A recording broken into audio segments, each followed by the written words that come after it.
네, 어텐션 뉴스 오늘은 김정훈 기자가 나와 있습니다. 안녕하세요. 네, 안녕하세요. 네, 오늘 가져온 소식 어떤 겁니까? 네, 또 김호중 수법입니다. 김호중 씨라면 가수로서 명성을 날리다가 음주운전으로 구속돼서 실망감을 준 그 트로트 가수잖아요. 맞습니다. 김호중 수법은 뭡니까? 김 씨가 이게 단순히 음주운전만 했던 것은 아니었고요.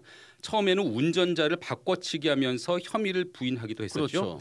또 사고를 낸 뒤에 오히려 캔맥주를 구입한 정황이 나오면서 음주 시점을 속이려 했던 것 아니냐 이런 의혹을 사기도 했습니다. 이런 운전자 바꿔치기 또 음주운전 사고 후에 다시 술을 들이키는 이것을 일명 술타기 수법이라고 하는데 술타기 수법. 네, 이런 술타기 수법 이런 것들이 끊이지 않고 있습니다.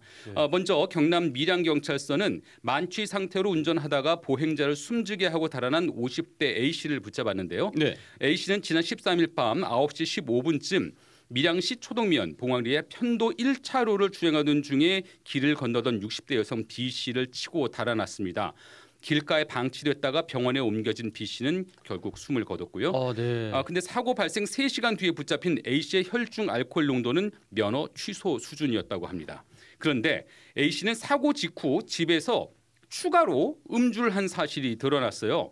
그는 경찰 조사에서 사고를 낸 게 무섭고 두려워서 집에서 소주 한 병을 더 먹었다 이렇게 진술을 한 것으로 전해졌는데요. 아이고야. 사고 뒤에 정확한 음주 측정을 방해하려는 그 전형적인 술타기 수법으로 보이는 것이죠. 그러네요. 사고를 냈으면 두려워서 술을 마실 게 아니라 얼른 피해자를 병원으로 옮겼어야죠. 맞습니다. 또 그런가 하면은 서울 중랑경찰서에 붙잡힌 30대 남성은 지난달 2일 새벽 중랑구 상봉역 앞 도로를 음주운전 상태로 질주하다가 신호 대기 중인 차량 그 2대와 충돌해서 2명을 다치게 한 혐의를 받고 있거든요. 네. 이 남성은 사고 직후 함께 탑승해 있던 또 다른 남성에게 운전대를 넘겨서 음주 단속을 피하고 허위로 보험 접수까지 했습니다.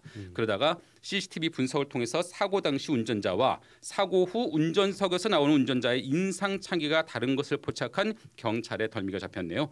결국 음주운전으로 사고를 낸 범죄에 더해서 보험사기 방지 특별법 위반 미수 등의 혐의까지 적용받아서 책임을 지게 됐습니다. 네, 이런 일들이 처음은 아니지만 김호중 씨 사건으로 인해서 김호중 수법이라는 별칭까지 얻으면서 더 화제가 된 거네요. 맞습니다. 특히 술타기 수법에 대해서는 이를 더 무겁게 처벌해야 한다 이런 국회 움직임이 있어요. 네. 국민의힘 박성훈 이종배 의원이나 더불어민주당 민형배 신영대 의원 등은 이를 위한 도로교통법 일부 개정 법률안을 발의해 놓은 상태인데 특히 박성훈 의원은 법안 취지가 일명 술타기 수법으로 음주 측정을 방해한 김호중 사태의 재발을 방지하기 위함이다 이렇게 적었습니다. 네네. 그러자 김호중 씨의 팬으로 추정되는 이들은 해당 의원들의 블로그 등을 찾아서 김호중 이름을 내려라. 뭐 연예인이라고 함부로 인격 모독하느냐 이런 비판의 글도 쏟아내는 모습입니다. 그렇네요. 이럴수록 김호중 씨 이름만 더 언급될 것 같은데 김호중 수법 자체가 근절되는 방안을 찾는 게 더 중요한 일인 것 같습니다. 맞습니다. 네, 다음 소식은요? 혹시 박영권의 생수거지 이런 말을 들어보셨어요? 저는 처음 듣는데 그게 뭐죠? 이게 무료로 나눠주는 생수를 마구 가져가는 일을 조롱하면서 그렇게 일컫는 말인데요. 폭염에 대비하자는 취지로 각 지자체가 주민들에게 무료로 나눠주는 생수를 둘러싸고 나타난 말이랍니다. 지금 지자체가 생수를 나눠주는 곳이 있어요. 이게 네네. 모든 지자체는 아니고 서울 성동구와 중구, 중랑구, 부산 남구나 전남 신안, 여수 등 많은 지자체가 무료 생수 냉장고를 특정 지역에 배치하고 또 거기로 찾아오는 주민들에게 생수를 나눠주고 있습니다. 잠시라도 더위를 식히라는 그 좋은 취지죠. 네. 그런데 1인당 한 병이라는 원칙을 남을나라 하고 누군가는 막무가내로 몇십 병을 가져가더라.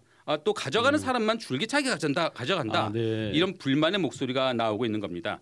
생수병을 두고 실랑이까지 벌어지자 취지만 좋은 전시행정이다. 또 생수 거지만 양산하고 있다. 이런 비판까지 나오고 있네요. 네, 그렇군요. 취지는 나쁘지 않지만 아무래도 주민 혈세가 투입되다 보니까 아쉬움도 좀 크네요. 마지막 소식도 좀 들어보죠. 네, 인간의 몸은 44세와 60세 두 차례에 걸쳐서 급격히 노화한다는 연구 결과가 나와서 눈길을 끌고 있습니다. 미국 스탠퍼드대 연구진이 25에서 75세 지원자 108명을 상대로 혈액이나 피부 표본 등을 제공받아서 노화 진행 상황을 분석해 봤습니다. 그랬더니 대부분의 분자와 미생물의 양은 점진적이거나 연대순으로 변화하지 않았고요. 네. 40대 중반 또 60대 초반일 때 분자와 미생물이 크게 변화한다는 사실을 확인했는데요. 피부 또 근육 노화 관련 분자는 두 식에서 모두 급격한 변화를 보였습니다. 결국 운동이 답일 거고요. 급격한 노화가 오기 전에 이번 주말에도 한번 운동 챙겨 보셔야 될 것 같습니다. 네, 여기까지 듣겠습니다. 김정훈 기자 수고하셨습니다.